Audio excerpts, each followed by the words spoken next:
Hey guys, this is Mrs. Smith. Here's our new book. It's by Bill Wallace and it's called A Dog Called Kitty.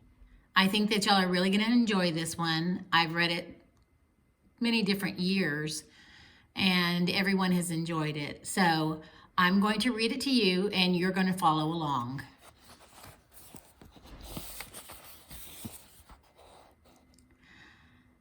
I don't reckon there's any time as pretty as early in the morning, the time of day when the sun is up, but it hasn't been there long enough to chase the silvery dewdrops off the grass. It's especially pretty in late spring.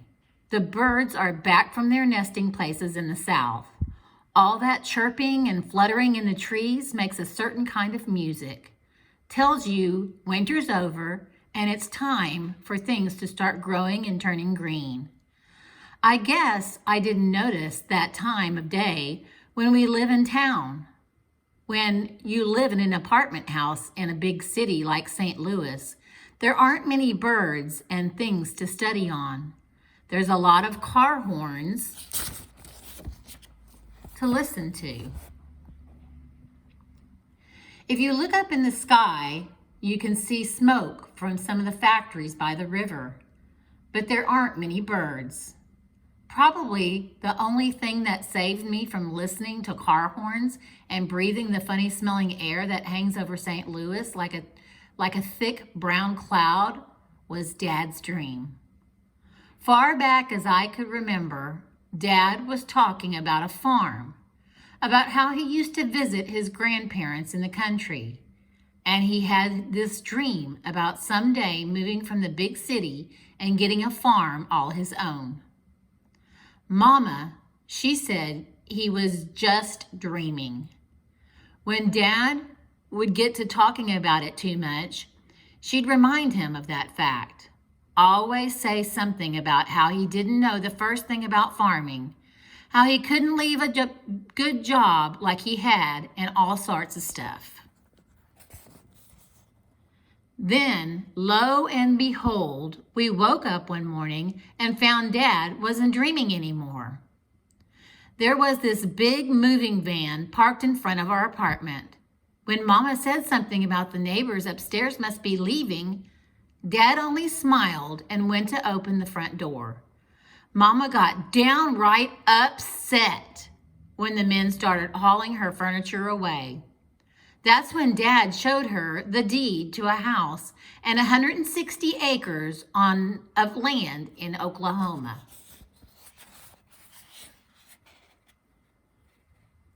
Mama didn't do anything but stand and stare at him for a long, long time. Then she got real pale and sickly looking. And when she commenced crying and laughing both at the same time, that's when Dad told me that Chucky told me and Chucky to go outside and play. Even out there, we could hear them fussing and arguing. That came from our place. All the folks in our end of the apartment complex must have heard it too, because they kept looking out of their windows or coming out on the sidewalk to see what was going on. Mom and Dad went right on yelling and fussing until the men from the moving company had everything hauled out and were waiting in their truck. At last, Dad opened the front door and started down the steps. He stopped and looked back at Mama. Then, in a real soft voice, he said, "I love you more than you'll ever know, Helen. My life wouldn't be much without you." Then his face got real stern looking. "But me and my sons are moving to that farm in Oklahoma. We want you to come. We need you with us. But with or without you, I've made up my mind." I don't remember being so scared about anything as when Dad said that. He marched me and Chucky to the car. He got in the back, and we got in the back, and he got in the front. Started the engine. I was about to cry. I told him I didn't want to go.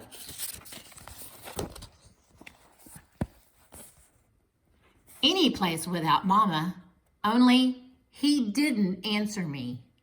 Chucky didn't help me much. He was always busy chewing on his toy car and picking his nose. I guess he didn't say anything because he was too little to know how much trouble our family was in. Dad put the car in gear. My heart almost jumped up my throat when he started to drive away. It was about then Mama came trotting out the front door. She had her purse on her arm, jumping on one foot, trying to pull on her shoes. Dad stopped the car. She got in. But it was clean into the next day before Mama said one single word. That was only to tell Dad that she needed to stop at the filling station to go to the bathroom. Her mad spell lasted about 2 weeks. He had moved into our new house and had everything pretty well settled. Everything except Mom and Dad, that is. Mama was still pouting, not talking to Dad. She even slept in the bedroom with Chucky at night. Anyway, it was Chucky who finally snapped her out of her orneriness. She was getting him ready for his bath one night. And I guess he'd finally noticed that things weren't running quite as smooth as they usually did. I was sitting in the living room watching TV with Dad when he came racing in. He was stark naked and red as a lobster from the top of his head clean down to his belly button. When he got mad, Chucky held his breath until he was about to pop. But I don't even remember him being as red as he was that night. Chucky marched up in front of Dad.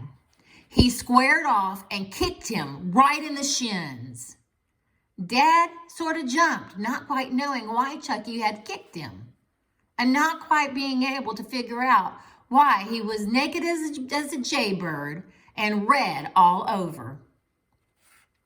Finally, Chucky opened his mouth and let out all his air. Then he scrunched his little round face up till he was real mean and angry looking. I don't know why Mama's so mad at you, but I'm mad too. My daddy's mean. Mean old toot. I guess Dad had been real worried about Mama not liking our new home and so upset about the way she'd been treating him lately. He was ready to pop. And that's just what he did. He started laughing so hard, the whole room seemed to shake. His belly bounced up and down and tears leaked from his eyes. Mama had been watching from the door of Chucky's bedroom. It wasn't any time before she was doubled over laughing too. Directly, she came into the living room and sat down on Dad's lap. All that laughing only made Chucky mad. He stood there in front of them and turned red all over.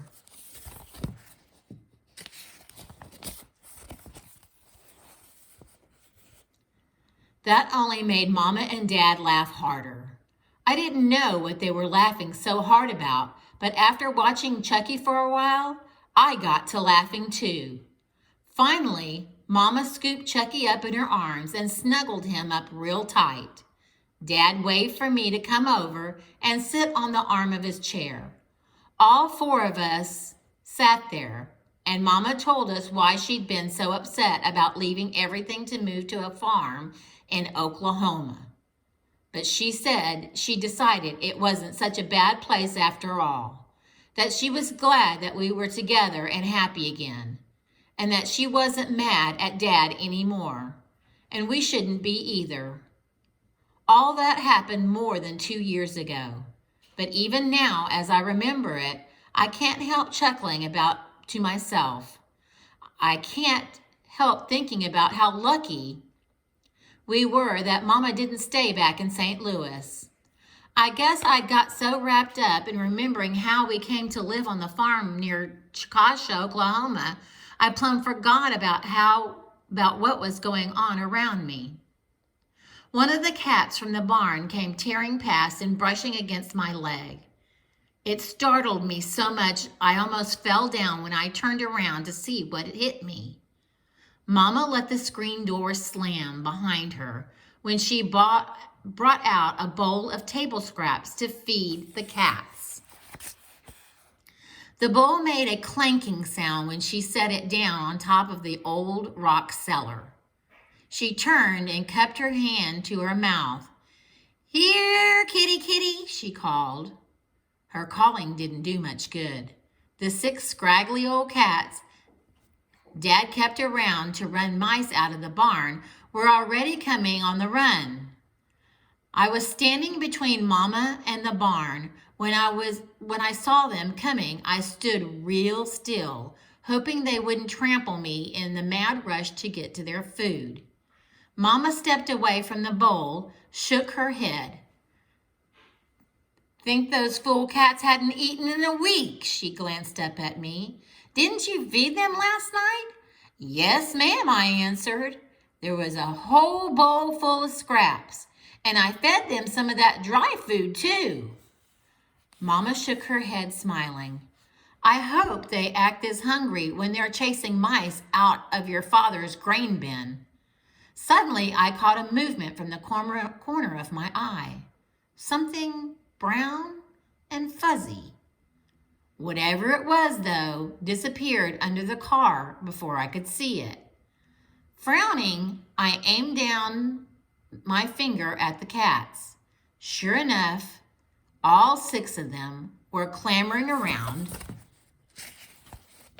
the feed bowl. I didn't remember Dad saying anything about us getting another cat either. So I put my hand on the back of the car for a brace and I leaned way down to see what it was there. Then that's when it came trotting out. I was so close to the ground that its floppy, droopy tail almost slapped me upside the head. It was interested in the food, and it didn't bother to glance up. I jumped away, bumped my side against the fender of the car, and almost tore my hip out of socket. Before I knew what was happening, I was sitting on the top of the car looking down. The fuzzy thing I saw under the car was a dog. Well, not really a dog, because it was too little and clumsy to be a full-fledged dog. It was a puppy. Its coat was brown, and the long, scraggly hair was covered with mud and dirt. Watching from the top of the car, I unconsciously rubbed a finger over the scars below my right eye. The other hand rubbed at the long, rough mark on the back of my neck. It wasn't until I rubbed long and hard so the scars started stinging that I realized what I was doing. About then, Mama spotted the pup. She smiled, then turned. There I was. Her face got real serious and scared looking. Then she tried to smile again. "It's all right, Ricky," she consoled. "It's just a little old pup. He won't bother you."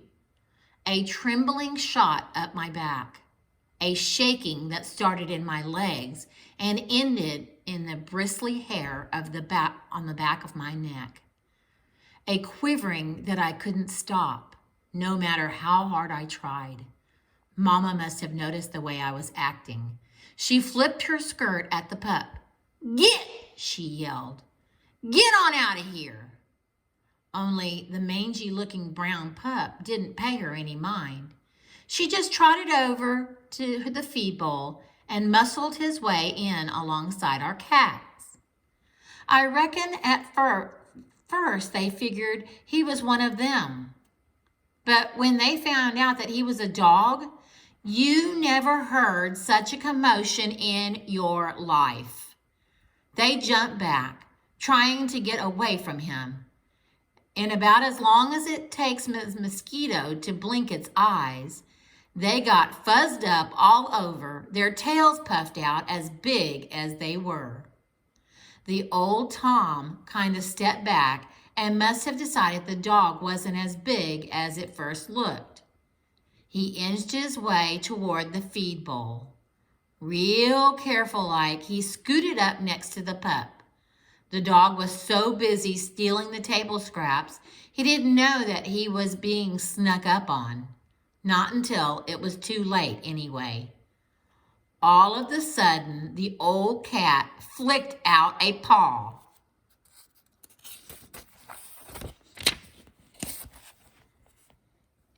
It caught the pup right across his nose and sent him reeling back on his haunches. When the cats saw him run back, they set in after him. I never heard such spitting and squalling in my life. There was suddenly a pile of furry cats, all squealing and scratching and pouncing on that one pup. The fight only lasted about a second, because soon as there was a break in the circle of cats, the pup lit out for wherever he came from. Tail tucked between its legs, he went whining and squealing. At a dead-out run, he shot under the car and came tearing out on the other side. The tomcat chased him for a ways. Then, when he noticed the others had gone back to eating, he gave up the chase so he wouldn't miss out on the food.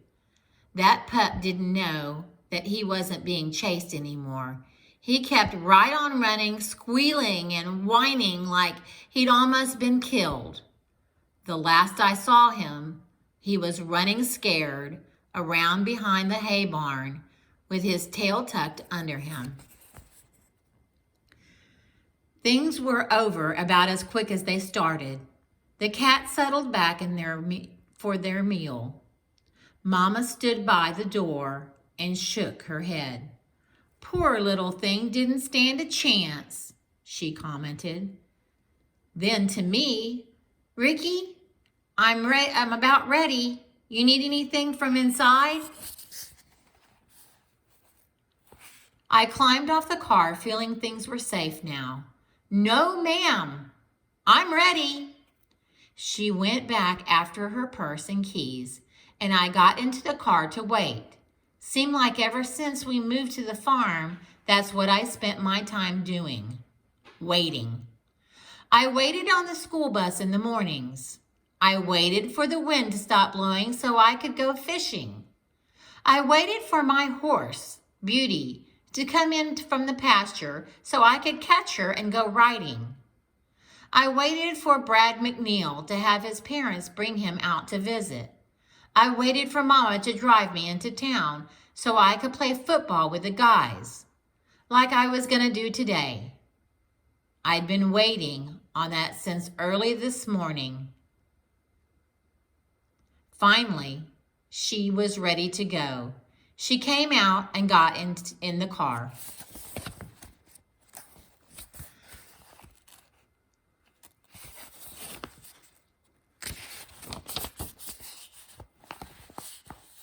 Chapter 2. Mama let me off in front of the high school football stadium. That's where the boys from my school were playing football this morning. Brad McNeil, my best friend, had told me about the hole in the fence at the west side of the stadium. He said that nobody came around to check on Saturdays, and it was probably all right for us to play. I didn't tell Mama that, but I said that Brad told me everybody played there, and that it was all right. I really didn't lie to her. I just forgot to tell her that we were sneaking under the fence to get in. "Are you sure anyone's here?" she asked. I started to get out. "I don't see any of the gates open."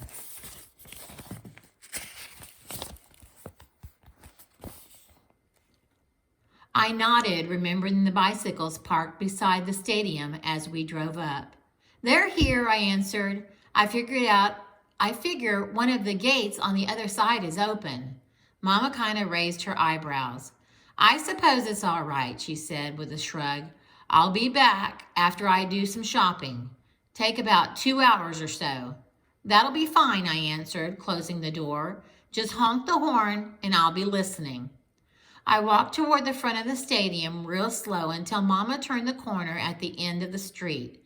Then I looked off around the side where I'd seen the bicycles parked.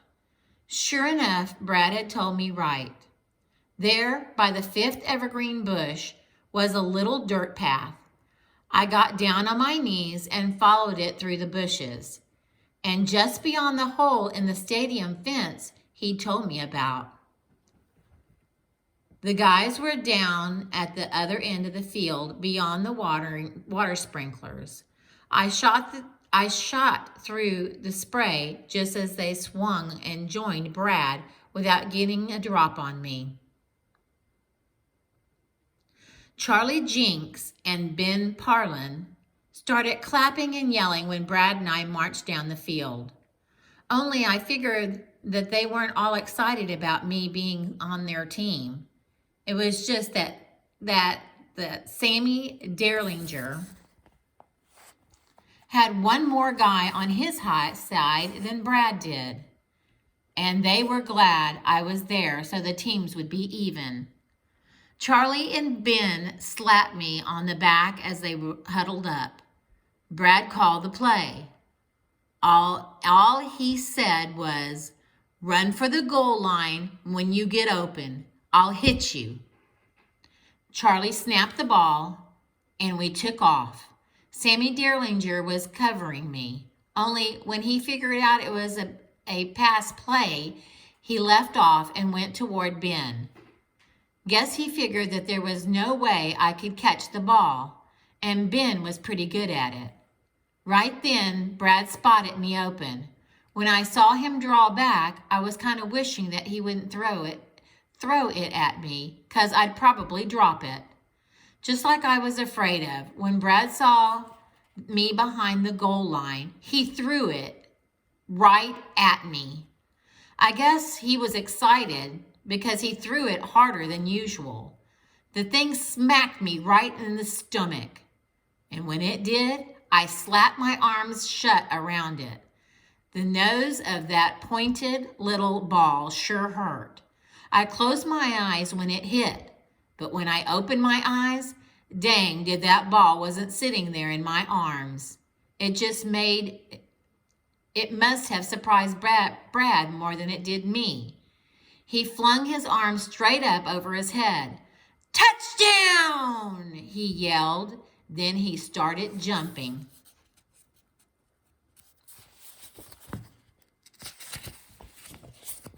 Up and down, dancing around all over the place. I just started back toward him and to tell him what a great pass it was when somebody slammed into me from behind. I wasn't expecting it because I figured the play was already over. Whoever it was hit me with his head square in the back. Hit so hard that the ball went flying out of my hands and I pitched forward, landing on the ground and getting a mouthful of dirt. The tackle knocked the air out of me for a second. When I finally got up, Sammy Derlinger had the football. No touchdown, he laughed. Ricky fumbled the ball, and we recovered. I got up and dusted myself off. Brad came walking over to help me. That's cheating, Sammy. The play was already over.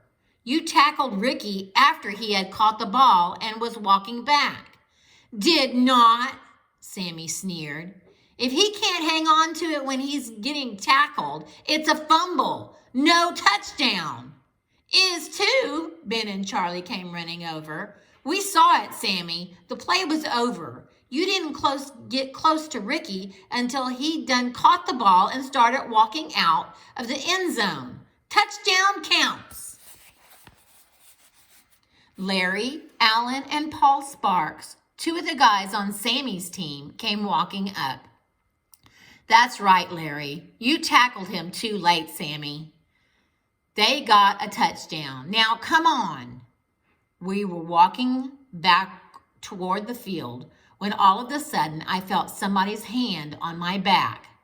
I started to turn around. When he pushed real hard, it caught me off balance, and before I could stop, I was heading straight for the sprinklers. The grass was wet and slippery. First thing I knew it, I was tumbling head over heels into the water. I could feel myself slipping and sliding, only there wasn't anything I could do. Finally, my shoulder bumped against one of the pipes, and I stopped. Quick as I could, I scrambled to my feet and ran up from under the spray. Only it didn't do any good. I was soaked. My tennis shoes made a sloshing sound when I walked, and I was so sopping wet that I could feel my underpants sticking to me. Sammy was laughing his head off. That made me mad. I walked up close to him and shook some water off my head. "What'd you go and do that for?" he said, laughed and sneered at me. "I felt like it, that's why. You want to do something about it?" Brad came trotting back to where we were. "Man, Ricky," he gasped, "your mom's gonna skin you alive when she sees this." I looked down and saw the mud. It was all over one side, clean from my shoulder to my shoes. It was gooey and black and sticky. Brad tried to clean off some of it, only the more we rubbed it at all, the more it spread. Sammy just kept on laughing. "It's not funny," I said finally. Those are the best pair of blue jeans I got, and Mama's gonna kill me when she sees this sweatshirt. I was trying to get him to stop laughing, only he just laughed harder when I said that. Then he got that squinty-eyed look on his face. "You want to do something about it?" he growled. "Leave him alone," Brad snapped. "Get lost," Sammy sneered at him. He clenched his fist at his side and moved toward me. "Well, Ricky, you gonna fight me about it?" I looked at him, and I was one who ought to be mad, not Sammy. But he just kept moving closer, glaring at me with those tight eyes, like they were going to cut clean through me. I didn't know what to do. I knew I'd been in enough trouble at home for getting wet and muddy. If I got to fighting, Mama would switch me for sure. Then again, all of the guys were watching. I couldn't just turn tail and run from Sammy either. He walked right up in front of me and shoved me with one hand. "You gonna fight me?" I didn't answer. Sammy pushed again. "What's wrong? Chicken?" Quiet, Sammy." "Make me," he sneered. Then he pushed again. "Sammy, I mean it. Let's just forget it. Let's go play." I tried to turn away from him, only Sammy grabbed my arm and spun me around. Then he socked me right on the shoulder. It was right then that something snapped inside of me. My head wasn't working very well, I guess, because I don't remember too much of what happened there at first. I do remember thinking, I don't care if Dad busts the paddle in half over my seat. If I'm going to take no more, I'm not going to take no more off Sammy. It took me half a second to tear into him with everything I had. I must have gone out of my head. I don't remember what happened. Only I started swinging and hitting and wrestling Sammy all over the place. When my wits finally came back, we were both under the water sprinklers. I was sitting on top of Sammy with both knees pinning his shoulders down. And I was pounding him in the face with my fists as hard as I could hit. Then I noticed that he was so beat to a pulp, he was hardly fighting back. He was lying there on his back, crying, yelling at me. Don't hit me no more. Don't hit me. I had my fist drawn back, ready to sock him again, when I caught hold of myself. All of a sudden, I heard it. Eyes wide, I looked around. Sammy's Doberman was there beside us. He was barking and bouncing around, trying to find out what his master was yelling about. Like a bolt of lightning, the old fear took hold of me. Before I knew what was happening, I was in a panic, on my feet, running hard as I could. Behind me, I heard Sammy yelling, "Get him, Butch! Sick him, boy! Tear his leg off!" The dog was barking right at my heels. I knew it was going to happen again, just like it had before. I could almost feel his sharp teeth closing on my leg. I knew if he bit me, I'd fall. If I'd be there on the ground, helpless, I'd be laying there, and that dog would be tearing me to shreds. Okay, we're going to stop there after chapter 2, and we'll finish chapter 3 and 4 at the end of the week. And I will see you later. Thank you. Bye-bye.